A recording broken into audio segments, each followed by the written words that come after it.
Hello, my name is Rohit Bansal and today we will be talking about network and denial of service attacks. So let's first understand about network. In case of any normal communication, we share information with each other. In computers, information or data is in the form of binary bits, which is in zeros and ones. Exchange of binary bit of data between the two computing devices by using some transmission medium is known as communication, and this whole system is known as the networks. Generally, computing devices are made of a combination of both hardware and software. Networks are judged by their effectiveness to deliver data accurately and quickly. As shown in the figure, there are 5 main components of a network: message, which is also called as data, sender, receiver, medium, and the protocol, which is the rule of the communication. Now, let us understand the brief history about the evolution of communicating devices, which is also computer and its network. In past and in present, people communicate with the help of languages. A new type of communicating device was developed by Samuel Morse in 1837.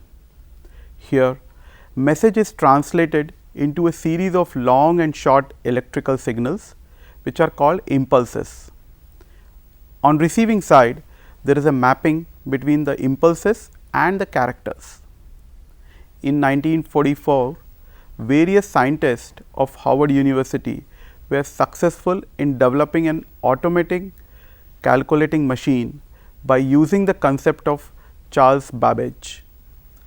This automatic calculating machine is also known as Mark I. Mark I is a first digital computer which accepts input data from punch cards, do some calculation by running a set of commands, and then give proper output in a very less time. As research goes by, first fully electronic computer based on the vacuum tubes, registers, capacitors was developed. It was known as ENIAC or ENIAC. ENIAC was much faster, compact in size, and accurate in calculation than the previous machines which were invented.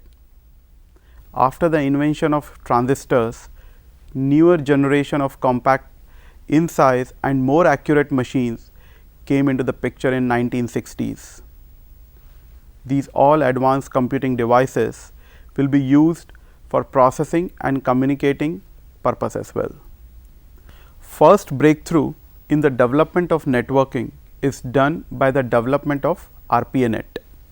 Initially, RPANet was a US Department of Defense network with a total of 100 computers connected to each other, thus forming a network. Thus, by using these computing system for communication purpose, we change the way by which we can communicate.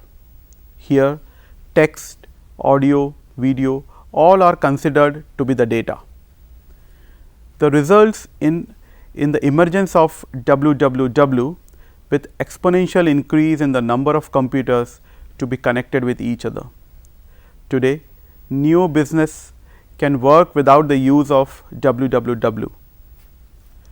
Now, let us understand computer networks. What is a computer network? A network by definition means interconnection of a set of various communicating devices by a physical medium. Communicating devices can be computers, printers, servers capable of receiving and sending data from the other devices. Now, following are the features of computer networks. First one is resource sharing, then comes the reliability, and then cost effectiveness, remote access, interactive, and person to person communication. Now, let us understand the classification of computer networks. Classification of network is done on variety of parameters. First, on the basis of transmission technology, which is also broadcast network and point to point network. Second, on their basis of geographical distances, which is also we can classify in LAN, MAN and WAN. Third, on the basis of topology, maybe it is a bus, star, ring, mesh or tree, which kind of topology we are using. Fourth, on the basis of architecture, whether it is a peer-to-peer architecture or a client-server architecture. Fifth, on the basis of protocol, is it a Ethernet protocol and token ring protocol. So, these are the parameters. Now, first I will explain classification of network on the basis of transaction technology. We can classify that in broadcast network and point-to-point network. What is broadcast network? Here, messages or data sent by one machine is received by all other machines in the network. All the machines which receive data check whether the message is intended for them or not. Thus, the decision of accepting and ignoring the message is done by using that condition. Now, let us understand what is point-to-point network. Here, network consists of multiple connections between the two individual pair of machines. Here, there are multiple paths or routes between two machines connected in the network. As the network grows bigger, we shift from broadcast technology to point-to-point technology. Second type of classification is on the basis of geographical distances. Here, distance or the location of computer decide the type of network we choose. Let us first take LANs. If geographical distance is less or close to 1 meter to 10 meters, then we go for LAN. LANs are privately owned network within a single building or a single campus. MAN. Here, the geographical distance is larger than LAN, which means that they cover the whole city. Cellular or cable networks in a city is a good example of MAN. Now, let us understand WAN. This type of network is used when we have to connect the machines which are remotely placed, which means across various countries or continents. Here, geographical distance is more than MAN. Now, let us understand the third type of classification, which is on the basis of topology. We will take the first as bus topology, which is also called as horizontal topology. It is also known as multi-point technology. As shown in the figure, number of machines are connected by a single cable called trunk. Here, only one machine is allowed to transmit packet one at a time. Performance of network is low under the heavy load or if number of machines connected in network is large. Here, network installation is cost effective and simple, but the maintenance is difficult. Let us take the second topology, which is star topology. It consists of central hub to which all other computers are connected as shown in the figure. Communication between these two computers takes place through this hub. It is the most popular used topology used in the data communication. Cabling and installation cost is more than bus topology. Centralized management system leads to the loss of privacy. If centralized hub goes down, then it leads to failure of the whole network. Now, let us understand the other topology, which is also called as ring topology. Here, different computers are connected with each other by forming a loop as shown in the figure. Data is passed from one computer to another in a series until it reaches to the desired destination. Cabling and installation cost is 0. Failure of one node leads to the failure of whole network. There is a 0 privacy in this type of network. Now, let us understand the next one, which is mesh topology. Here, every terminal is connected to every other terminal in the network. Adequate number of interfaces must be given in this computer to make all desired connections. Here, installation is quite difficult, expensive, as cabling requirement is very high. It is the most reliable type of communication topology read up till so far, as there are number of paths between the two communication devices can communicate with each other. Now, let us understand another topology which is also called as tree topology. Here computers are connected in a hierarchical way as shown in the figure. Data transmissions is slower. Failure in the main node leads to the failure of the whole network. This type of network topology is flexible in nature, as in the number of nodes can be added or deleted from the network. Here upper level nodes directly controls the lower level nodes. The next type of classification is on the basis of the architecture. Let us first talk about the client server. So, the client server based network, it is a kind of a network wherein a server in a network is a powerful machine that can be shared by all other less powerful machine known as the client, and in this whole server client server architecture, the server is a powerful machine and the clients are the less powerful machines. If more than 10 computers are there in the network, then it is admissible to go for a client server based network for efficient communication. Here processing task is divided between the client and the server. It is found in client server based network that single server has also limitations about making connections. Hence, in the number of client can be connected to the server for efficient and effective communication. Advantages of client server based network: easy location of resources, or everything is centrally located, lot more improved security features, faster communication due to the use of dedicated servers, management of resources is done at the server level, large number or the client machines can be supported at a single point of time. The chances of data being lost from servers are very less. The disadvantage of client server based networks are: the network installation is expensive, as the cost of operating system and the server hardware is more. The dedicated network administrator is required for the system. So, these are the disadvantages. Now, let us understand the peer to peer network.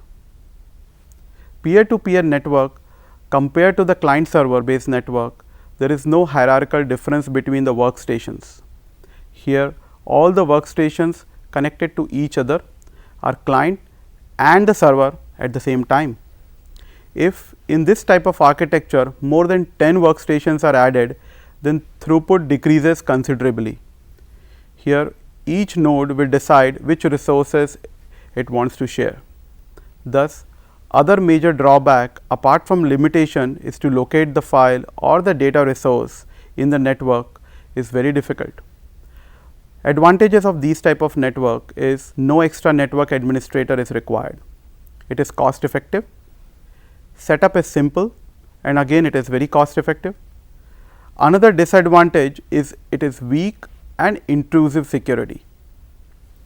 What are the reference models? Here we will discuss about two important network architecture: OSI reference model and TCP IP reference model.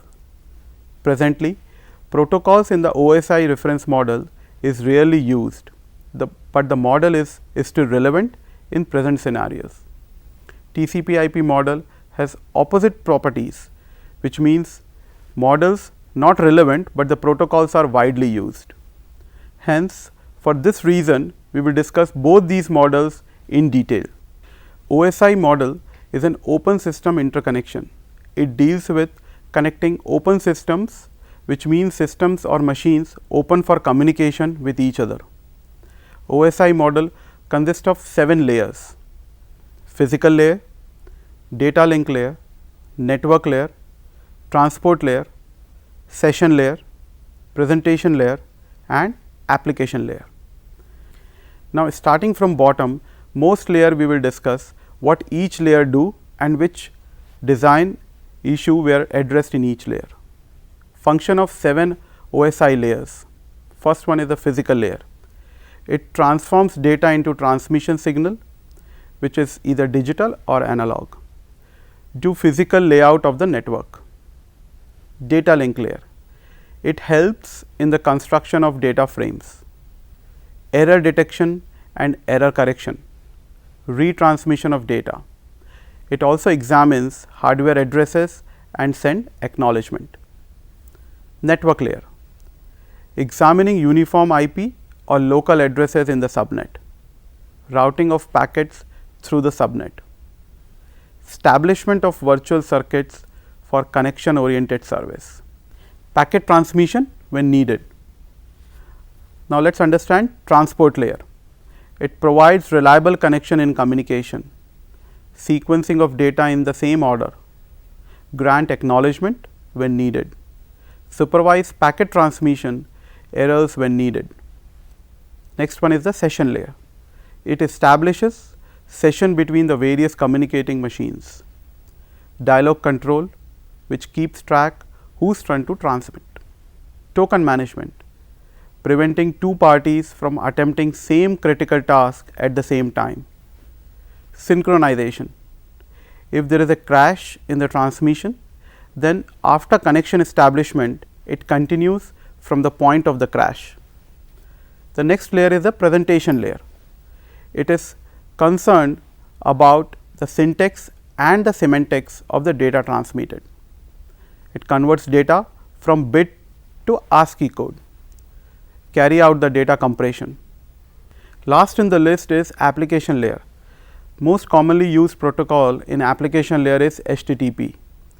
File transfer and other management services are also done in this layer. Sharing of remote devices and printers are done in this layer itself. Now, let us understand the next model, which is TCP/IP model. In TCP/IP model, it is popular because it helps us to connect multiple networks in a very seamless way. It also provides flexible architecture for different applications and different requirements such as mail transfer, file transfer, etc. Though the TCP/IP model comes prior to the OSI model, but it is popular, widely accepted, reliable and has attractive properties. TCP/IP model is made up of 5 layers. The first one is application layer, transport layer, internet layer, data link layer and the last one is physical layer. As compared with OSI model, first 4 layers corresponds to first 4 layers of TCP/IP model. 3 topmost layer of OSI model corresponds to the application layer of TCP/IP model. Other popular protocol in TCP/IP models are SMTP and FTP. Now, let us understand the denial of service attacks. We will also call it as DOS attacks. A DOS attack is an attempt to prevent a legitimate use of service from accessing that service. It is used to crash or freeze a service by making a flood attack by saturating all the bandwidth. Recent study has found that DOS attack are getting more and more complex. A more complex form of DOS attack is DDoS. DDoS is a DOS attack launched from a good number of sites against a single host. DDoS is more effective than DOS attack. It is used to bring down various corporate sites. As we studied earlier about zombies, they uses a third party computer to carry out attack on the targeted website. Zombies are malicious code that creates 2 type of zombies machine, which is a master and a slave zombie machine. Attacker activates master zombie, which in turn activated slave zombies to flood the targeted website. In this way, it is very difficult to track a attacker. DDoS attack involves a large number of machines and resources as compared to the normal DOS attack. It is more lethal in nature. Tracing of DDoS attack is impossible as it comes from variety of isolated machines. Failing this, server will fall short of resources, which is memory, network connection, etc., and will come to a standstill. First DOS attack was launched by a Canadian boy. Since then, DOS attacks are launched against famous websites such as Yahoo, Amazon, etc. Now let's understand the procedure to launch DOS attack. On internet, a client server communicate using a TCP/IP protocol. This process results in creation of TCP connection between the client and the server before they actually start exchanging the data. The sequence of these interactions are as follows. Client send synchronous request to the server to make a TCP connection with it. Server responds back by sending an acknowledgement, which is also called as SYN acknowledgement, SYN-ACK. Client then send back acknowledgement to the server sync acknowledgement. Thus, after 3 steps, TCP connection between the client and the server is established. After this, they start exchanging the data. In order to launch DOS attack, you should perform step 1 and server will perform step 2, and you as an attacker does not perform step 3. Thus, server will wait for the response from the client. Thus, if a client performs the same steps a number of times, which means performing step 1 and 2 and skipping 3, then this will result in a lot of sync requests pending on the server memory and server will come to a halt. Another more advanced mechanism to launch DOS attack is to perform step 1 with a forged non-existent client IP address. Thus, step 2 will never be executed and sync acknowledgement will never reach to the client and will fool the server. Now, what are the mechanisms to prevent DOS attacks? Investigate the pattern of the incoming packets. If packets for the request of web page comes from the same IP address, then block the all incoming packets. Another thing is that request for a service from the server increases exponentially from a particular machine. Then altogether block their IP addresses itself and the port number as well. Always have a backup server ready if the main server is compromised. Exchange it with main server. Now, in summary, we work with networks every day. It is seen that the network design, development and practice are serious to our style of functioning. In this session, we had talked about various network design issues, their implementation and their models. It is also seen that the computer networks are evaders' first choice. Of all these attacks, DOS and DDoS attacks are popular in nature. Any big scale attack of this type can put thousands of computer operations to the standstill. It can also cause a lot of worth of millions of dollars. Thus, in this session, we had also made a detailed examination of DOS and DDoS attacks.